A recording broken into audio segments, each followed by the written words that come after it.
Nice. Ooh, almost hit that curb. Not paying attention to what I'm doing. Nice. All right. Excited about that. Cool, cool, cool.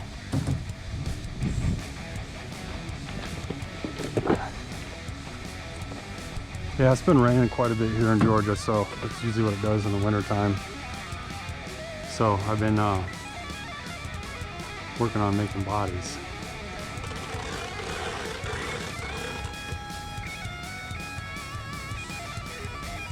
$128, nice, cool.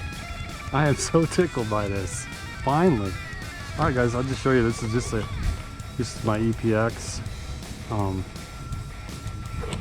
This is just a body I 3D printed. Of course, I had to print it in 3 sections because my printer only can print so tall.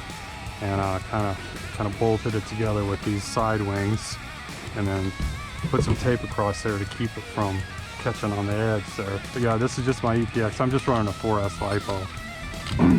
This is very cool. I'm excited about this. All right.